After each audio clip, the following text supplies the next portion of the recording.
Hello my dear student, स्वागत है आप सबका SR91 के इस यूट्यूब चैनल पर। तो चलिए दोस्तों, आज हम लोग DLED का जो सामान्य हिंदी है, आज हिंदी से प्रश्न जो पूछे जाने वाले सब हैं वो प्रश्न आज पढ़ेंगे। तो ये पहला प्रश्न हिंदी का, आप देख सकते हैं इसमें पहला मॉडल सेट रहेगा। तो जितना भी हो सकता है मॉडल सेट उतना हम लाएंगे। तो ये पहला मॉडल सेट है सामान्य हिंदी का। चलिए, ये आज का प्रश्न देखिए, कहता है कि मेरा छोटा भाई अमर दिल्ली जा रहा है। कहता है कि जो मेरा छोटा भाई अमर है वो दिल्ली जा रहा है, इस वाक्य में कौन सा पदबंध है। यानी कि मेरा छोटा भाई अमर जो है वो दिल्ली जाने का काम कर रहा है, तो इस वाक्य में कौन सा पदबंध है, यानी कैसा पदबंध है। तो मेरा छोटा भाई, यहाँ पे लिखा है मेरा छोटा भाई अमर दिल्ली जा रहा है, तो मेरा छोटा भाई तो संज्ञा है, इसीलिए यहाँ पे क्वेश्चन का आंसर क्या होगा, संज्ञा पदबंध। कौन पदबंध का उदाहरण हो जाएगा, संज्ञा पदबंध का उदाहरण हो जाएगा। चलिए,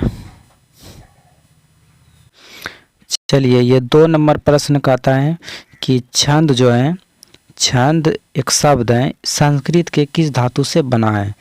जो ये शब्द है छंद, संस्कृत के किन धातु से बना है। तो छंद जो है संस्कृत के किन धातु से बना है, तो जानिए इसका आंसर जो होगा वो होगा छिदी धातु, यानी कि छिदी धातु से बना है। थोड़ा सा इसके बारे में चलते हैं गहराई में। तो महर्षि पाणिनि के अनुसार, महर्षि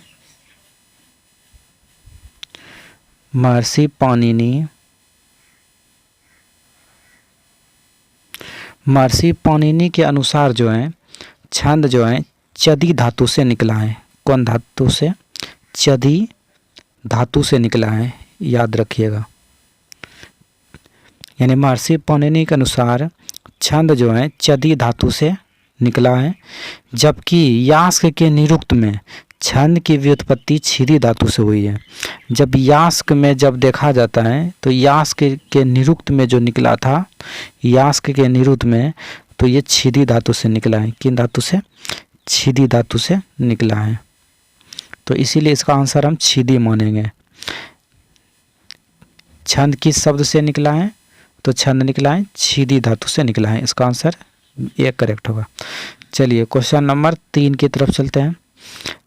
व्यंजना भेद के अंतर्गत आता है। व्यंजना जो है वो किनके भेद के अंतर्गत आता है, तो बताइए आंसर इसका क्या होगा। तो व्यंजना भेद जो होता है ये 2 प्रकार के होते हैं, याद रखिएगा कि व्यंजना भेद जो है 2 प्रकार के होते हैं। एक होता है शाब्दी व्यंजना, शाब्दी व्यंजना, और दूसरा जो होता है, दूसरा होता है कौन सा, आर्थी व्यंजना, आर्थी व्यंजना। तो व्यंजना भेद 2 प्रकार के होते हैं, शाब्दी व्यंजना, आर्थी व्यंजना। तो व्यंजना भेद के अंतर्गत आता है, इनमें से कौन सा व्यंजना भेद के अंतर्गत आता है। तो आर्थी व्यंजना जो है, आर्थी व्यंजना व्यंजना भेद के अंतर्गत आता है, तो याद रखिएगा आर्थी व्यंजना व्यंजना भेद के अंतर्गत आएगा, और ये शाब्दी व्यंजना शब्द भेद के मतलब अंतर्गत आता है। चलिए, तो 3 का आंसर ए करेक्ट होगा। चलिए क्वेश्चन नंबर 4 देखिए क्या कहता है कि रहीमन पानी रखिए बिना पानी सब सून, पानी गए न उभरे मोती मानस चून। यानी रहीमन पानी रखिए बिना पानी सब सून, यानी जब तक पानी नहीं रहेगा तो सारा क्या है, सब कुछ सून है। पानी गए न उभरे, पानी गए न उभरे मोती मानस चून। प्रस्तुत काव्य में शब्द शक्ति है, यानी इस काव्य में शब्द शक्ति कौन सा है। तो इस काव्य में जो शब्द शक्ति है वो है व्यंजना। व्यंजना जो है इस काव्य में शब्द शक्ति है। अब देखिए इसका नोट क्या कहता है कि रहीमन पानी रखिए बिना पानी सब सून, पानी गए न उभरे मोती मानस चून। प्रस्तुत काव्य में व्यंजना शब्द शक्ति है। व्यंजना क्या है, शब्द शक्ति है। अभिधा तथा लक्षण शब्द शक्ति द्वारा अर्थबोध न होने पर जिस शक्ति द्वारा व्यंग्यार्थ निकले, यानी व्यंग्य निकले, उसे व्यंजना शब्द शक्ति कहा जाता है। उपयुक्त पंक्ति से रहीम संसार को यह बताना चाहते हैं कि मोती की पहचान उसके चमक से होती है। आटे का अस्तित्व पानी से होता है, यानी मोती का जो पहचान होता है उनमें चमक जो होता है उनसे होती है, और आटे का जो अस्तित्व है पानी से होता है। अगर आटे में पानी नहीं मिलाया जाए तो उसका कोई अस्तित्व नहीं है, क्योंकि आटा से कुछ नहीं हो सकता है। तथा मनुष्य का मूल उनकी विनम्रता से होती है। यहाँ पानी की आवृत्ति 3 बार हुई है, अतः यहाँ श्लेष अलंकार भी है। अगर ये पूछेगा कि ये क्वेश्चन में कौन सा अलंकार है, तो यहाँ पे श्लेष अलंकार है। कौन सा अलंकार है? श्लेष अलंकार है, क्योंकि पानी की उत्पत्ति कितनी बार हुई है? 3 बार हुई है। चलिए, यह प्रश्न समझ में आया होगा। क्वेश्चन नंबर 5 कहता है कि छोटे वाक्यों को स्पष्ट करने के लिए उनका विस्तार करना ... कहलाता है। जो छोटे छोटे वाक्य होते हैं उनको स्पष्ट करने के लिए जो स्पष्ट किया जाता है, उनका विस्तार जब कर देता है स्पष्ट करके, तो उनको क्या कहा जाता है? तो छोटे छोटे वाक्यों को स्पष्ट करने के लिए उनका विस्तार करना वो वाक्य प्रसारण कहलाता है। क्या कहलाता है? वाक्य प्रसारण कहलाता है। ऑप्शन सी होगा सही। चलिए, 5 नंबर कंप्लीट हो गया। क्वेश्चन नंबर 6 है, प्रीति नदी में पावना बोरियो में अलंकार है। जो प्रीति नदी है उसमें पावना बोरियो, तो इसमें इस शब्द में कौन सा अलंकार है? तो प्रीति नदी में पावना बोरियो में रूपक अलंकार है। कौन से अलंकार हैं? रूपक अलंकार हैं। अगले दिन आप लोगों को अलंकार चैप्टर ही लाएंगे, तो अभी आंसर याद कीजिए खाली। प्रीति नदी में पावना बोरियो, इस क्वेश्चन में कौन सा अलंकार है इस शब्द में? तो रूपक अलंकार है। चलिए नेक्स्ट क्वेश्चन है क्वेश्चन नंबर 7 की तरफ चलते हैं। अब 7 नंबर प्रश्न है कि पाई अपूर्व स्थिरता मृदु वायु न भी, यानी पाई अपूर्व स्थिरता मृदु वायु न भी मानो चंचल विमोहित हो बनी थी। इस पंक्ति में कौन सा अलंकार है? तो इस पंक्ति में कौन सा अलंकार है पूछ रहा है। तो पाई अपूर्व स्थिरता मृदु वायु न भी मानो अचंचल विमोहित हो बनी थी। इस पंक्ति में उत्प्रेक्षा अलंकार है। कौन सा अलंकार है? उत्प्रेक्षा अलंकार है। ऑप्शन नंबर डी यहाँ पे सही है, उत्प्रेक्षा अलंकार होगा। चलिए नेक्स्ट क्वेश्चन है 8 नंबर प्रश्न कहता है कि कपूर शब्द, जो कपूर है वो शब्द क्या है? कपूर शब्द क्या है? तो देखिए, कपूर शब्द जो है तद्भव शब्द है। कैसी शब्द है? तद्भव शब्द होगा। ऑप्शन नंबर बी सही है। तो अब तद्भव देखिए क्या कहते हैं, उन शब्दों को तद्भव कहते हैं जो संस्कृत से ही लिया गया हो, यानी जो संस्कृत से ही लिया गया शब्द है उनको तद्भव कहते हैं, परंतु हिंदी में आने पर जिनका रूप बदल गया हो। जैसे कर्पूर जो है ये संस्कृत का शब्द है और इसको हिंदी में, यानी इसका हिंदी में कपूर होता है। क्या होता है? कपूर। चलिए, यानी कि संस्कृत में क्या नाम है इसका? कर्पूर है। कर्पूर, यानी इंग्लिश संस्कृत में नाम है कर्पूर और हिंदी में आता है तो कपूर बन जाता है। तो ये संस्कृत का शब्द है। संस्कृत का शब्द कहाँ आया? हिंदी में आया। तो कोई भी शब्द संस्कृत का हिंदी में आता है तो तद्भव कहलाता है। क्या कहलाता है? तद्भव कहलाता है। चलिए 9 नंबर क्वेश्चन क्या है? जो समास विशेषण विशेष और उपमेय उपमान से मिलकर बनते हैं वह समास क्या कहलाता है? यानी जो समास विशेषण विशेष और उपमेय से उपमान से मिलकर बनते हैं वो समास क्या कहलाते हैं? तो वो समास जो कहलाते हैं कर्मधारय समास कहलाता है। कौन सा? कर्मधारय समास कहलाते हैं। चलिए क्वेश्चन नंबर 10 की तरफ चलते हैं। अब 10 नंबर प्रश्न है, स्वर संधि का उदाहरण है। जो स्वर संधि है उनमें से इस यहाँ पे कौन सा उदाहरण है? तो देखिए, स्वर संधि कहते हैं किसको है? दो स्वरों के मेल से जो संधि या वर्ण परिवर्तन होता है, यानी दो स्वर्ण के मेल से जो संधि या तो वर्ण मतलब बनते हैं उसे स्वर संधि कहते हैं। स्वर संधि का उदाहरण जैसे विद्यालय हो गया, तो विद्या प्लस आलय 2 शब्द से जुड़ करके बन रहा है, इसीलिए स्वर संधि होगा। जिसका संधि विच्छेद विद्या प्लस आलय होगा, यानी कि दीर्घ स्वर संधि है, इसे दीर्घ स्वर संधि भी कहते हैं। यहाँ आ और प्लस आ, यानी मतलब आ प्लस आ बराबर क्या होता है? आ हो जाता है, इसीलिए कौन सा संधि हुआ? स्वर्ण संधि हुआ। तो यहाँ पे विद्यालय कौन सा संधि है? स्वर संधि है, ये तो दीर्घ संधि है। चलिए क्वेश्चन नंबर 11 नंबर प्रश्न देखिए क्या कहता है। किसी वर्णिक छंद के प्रत्येक चरण में 2 नगन फिर भगन तथा 2 यगन के क्रम में कुल 15 होते हैं, उसे कौन सा छंद कहते हैं। यानी किसी वर्णित छंद के प्रत्येक चरण में 2 नगन हो गया, भगन हो गया तथा 2 यगन हो गया के क्रम में कुल 15 होते हैं, तो उसको क्या कहते हैं। तो उसको क्या कहते हैं, तो इसका क्रम नगन नगन भगन ऐसे करके अगर जो रहता है तो इसको हम क्या कहते हैं। मालिकी वर्णन छंद के प्रत्येक चरण में 15 वर्ण होते हैं, इसका क्रम नगन नगन भगन यगन यानी 2 नगन 1 भगन तथा यगन होते हैं, तो इसको हम क्या कहते हैं बताइए। मालिनी कहते हैं। क्या कहते हैं, इनको मालिनी कहते हैं, याद रखिएगा इनको क्या कहेंगे, मालिनी। यानी किसी भी वर्णिक छंद के प्रत्येक चरण में 2 नगन हो गया, फिर 1 भगन हो गया, 2 गो यगन हो गया, ऐसे कुल मिलाकर के 15 होते हैं, तो उसको क्या कहते हैं, मालिनी छंद कहते हैं, मालिनी छंद। चलिए ये भी प्रश्न याद रखिएगा। चलिए अगला क्वेश्चन है 12 नंबर प्रश्न देखिए कहता है कि आचार्य भरत जी ने किस रस को नाट्य में प्रयोग में स्वीकार नहीं किया था। यानी आचार्य भरत ने किस रस को यानी कौन सा रस को नाटक के प्रयोग में स्वीकार नहीं किया था। तो थोड़ा सा यहाँ पे अब याद रखना पड़ेगा इस क्वेश्चन का आंसर। तो देखिए आचार्य भरत जी ने 8 रस का प्रयोग किया था। कितने रस का, 8 रस का प्रयोग किया था। तो 8 का नाम आपको याद रखना पड़ेगा।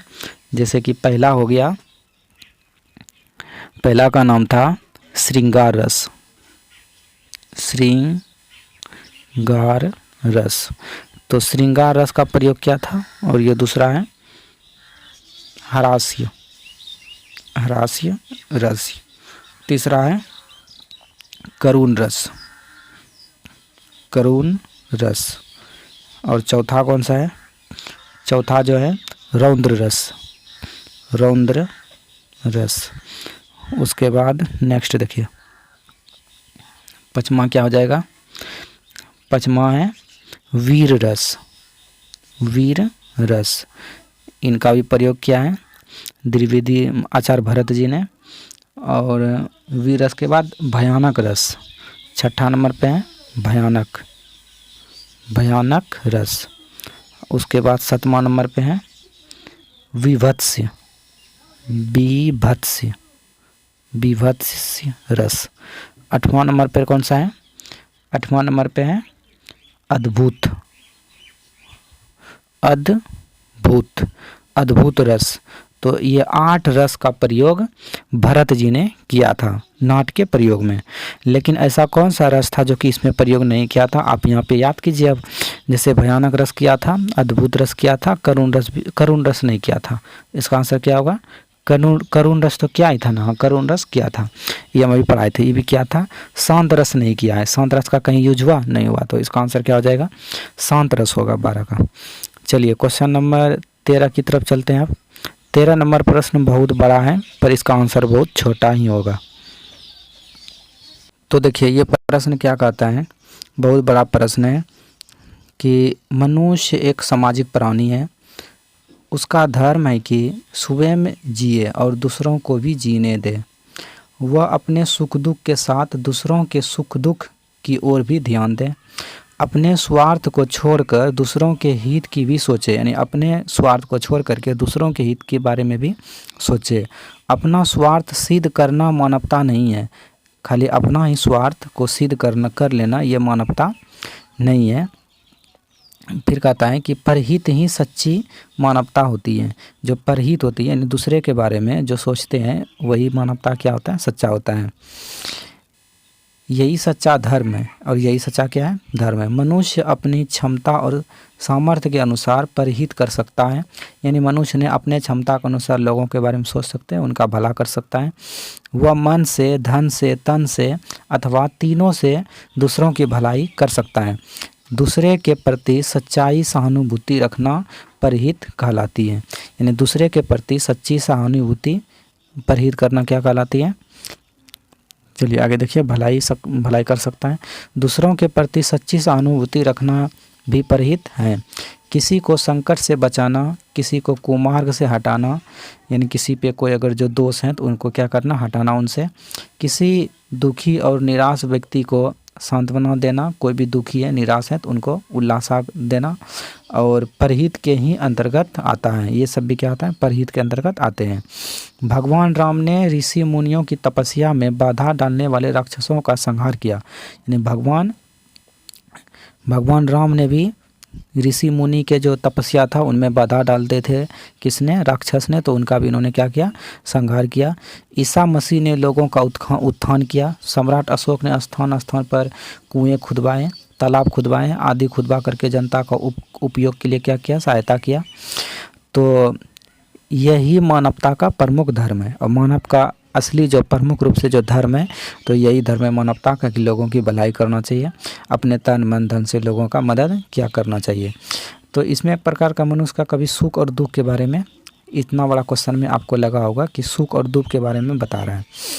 तो अब देखिए इससे एक क्वेश्चन बनेगा, इतना बड़ा था, इससे एक प्रश्न है कि सुख और दुख कौन सा समास है, जो सुख और दुख है वो कौन सा समास है। तो बताए थे कभी सुख और कभी दुख, दोनों शब्द जो एक होता है, यानी दोनों शब्द जो प्रधान होता है तो वो शब्द को हम संधि कहते हैं। कौन सा, द्वंद्व समास कहते हैं। कौन सा, संधि नहीं, सॉरी, द्वंद्व समास कहते हैं। क्या कहते हैं, द्वंद्व समास। तो इसमें द्वंद्व समास का उदाहरण है, क्योंकि कभी दुख और सुख का इसमें भाव उत्पन्न हो रहा है, कभी दुख और कभी सुख का, दोनों पद क्या है, समान है। चलिए अगला प्रश्न है, क्या कहता है, क्वेश्चन नंबर 14 की तरफ चलते हैं। अब 14 नंबर प्रश्न है, गोपी पद पंकज पावन की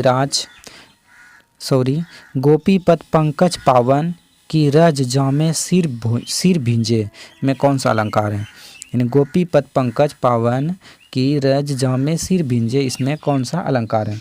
तो गोपी पद पंकज पावन की रज जामे सिर भींजे में अनुप्रास और रूपक दोनों अलंकार हैं।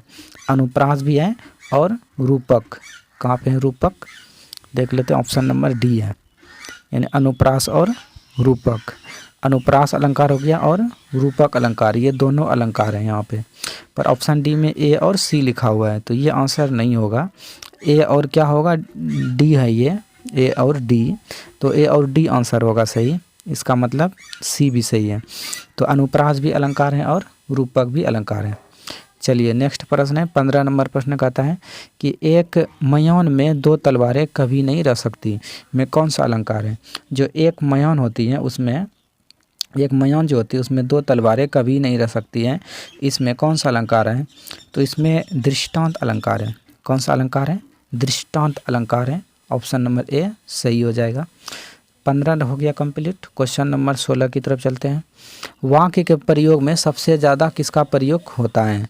वाक्य के प्रयोग में कोई भी शब्द है उसके प्रयोग में सबसे ज़्यादा किसका प्रयोग होता है। तो वाक्य के प्रयोग में सबसे ज़्यादा किसका प्रयोग होता है। तो देखिए कोई भी वाक्य है उसमें सबसे ज़्यादा जो प्रयोग होता है वो क्या होता है। वाक्य में क्रिया के लिंग, वचन तथा पुरुष का अध्ययन प्रयोग कहलाता है। वाक्य के 3 भेद हैं, कर्तु वाक्य, कर्म वाक्य, भाव वाक्य। वाक्य के 3 भेद हैं, रूपांतर को कहते हैं। अथवा वाक्य के प्रयोग में सबसे ज़्यादा क्रिया का प्रयोग होता है, यानी वाक्य में सबसे ज़्यादा जो है किसका प्रयोग होता है, क्रिया का प्रयोग होता है। यानी 16 का आंसर क्या हो जाएगा, बी होगा। क्वेश्चन नंबर 17 देखिए क्या कहता है। 17 की चतुरानन में कौन सा समास है। जो चतुरानन है इसमें कौन सा समास है। तो चतुरानन का समास विग्रह 4 है। जैसे आनन हो गया जिसके अर्थात ब्रह्मा जी, यानी बहुब्री समास है। यानी चतुरानन इसमें बहुब्री समास होगा। कौन सा समास होगा, बहुब्री समास होगा चतुरानन में। क्वेश्चन नंबर 18 कहता है आजकल कहाँ गए थे किस वाक्य का उदाहरण है। आजकल कहाँ गए थे किस वाक्य का उदाहरण है। तो इसमें क्वेश्चन पूछने वाला बात हो रहा है, प्रश्न पूछ रहा है, तो प्रश्न सूचक वाक्य होगा। तो आंसर क्या होगा, प्रश्न वाक्य हो जाएगा, ऑप्शन नंबर सी हो जाएगा। क्वेश्चन नंबर 18 देखिए हो गया। 19 नंबर क्वेश्चन अब होगा। 19 नंबर प्रश्न कहता है किस अलंकार में समान धर्म का होना अनिवार्य है। यानी कौन सा अलंकार में समान धर्म का होना अनिवार्य है। तो उपमा अलंकार में समान धर्म का होना अनिवार्य है। किसमें? उपमा अलंकार में। चलिए नेक्स्ट क्वेश्चन है 20 नंबर। महोजस्वी शब्द का संधि विच्छेद क्या होगा? महोजस्वी शब्द का संधि विच्छेद क्या होगा? तो महोजस्वी शब्द का संधि विच्छेद महा प्लस ओजस्वी होगा। महा प्लस ओजस्वी कहाँ पे है? महा प्लस ओजस्वी, ऑप्शन नंबर ए होगा, महा प्लस ओजस्वी। अगला क्वेश्चन है 21 नंबर है। इनमें से कौन सा शब्द वाक्य शुद्ध है, अशुद्ध है? सॉरी बच्चों, अशुद्ध है। पूछा कि इनमें से कौन सा वाक्य है जो कि अशुद्ध है। तो यहाँ पे अशुद्ध जो शब्द हैं वो कौन सा है देख लेते हैं। मैं इस विषय में अपने विचार पहले प्रकट कर चुका हूँ। मैं इस विषय में अपने विचार जो है पहले स्पष्ट कर चुका है। ये अपना होता है यहाँ पे, ये तो सही नहीं लग रहा है। उसके बाद दूसरा नंबर देख लेते हैं। ऑप्शन 2 है कि शिकारी ने शेर पर गोली चलाई पर वह बच निकला। नहीं, शिकारी ने शेर पर गोली चलाई पर वह बच निकला नहीं, बच गया। अगर आता तो सही हो सकता था, पर यह भी सही नहीं लग रहा है। फिर आगे देखिए क्या कहता है। कहता है कि जाता है वह बाजार, यानी कि ये शब्द जो है गलत टाइपिंग हो गया है। वह बाजार जाता है, यहाँ पे लिखने में टाइपिंग गलत हो गया है। तो वह बाजार जाता है, ये यहाँ पे टाइपिंग किया हुआ है। तो वह बाजार जाता है, ये क्वेश्चन है। यही आंसर इसका बिल्कुल क्या हो जाएगा, करेक्ट हो जाएगा। क्योंकि डी नंबर देखिए क्या है कि मैंने उसे बुलाया और कहा।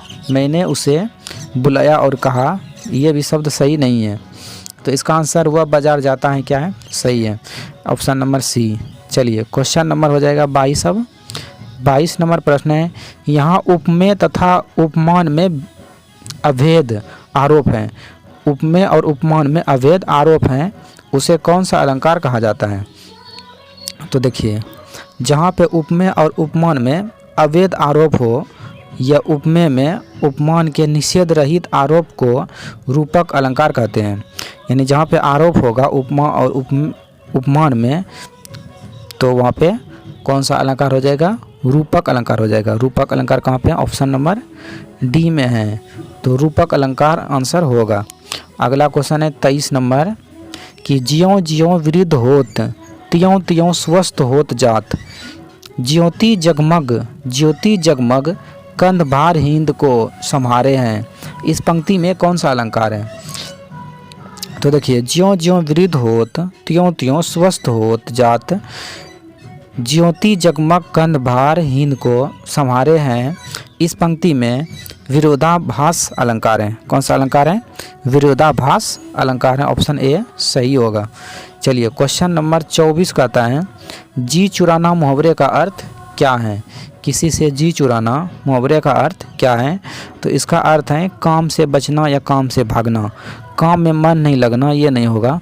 बहुत काम करना, ये भी नहीं होगा। काम से भागना या काम से छिपना, बचना, ये होगा। चलिए क्वेश्चन नंबर होगा 25।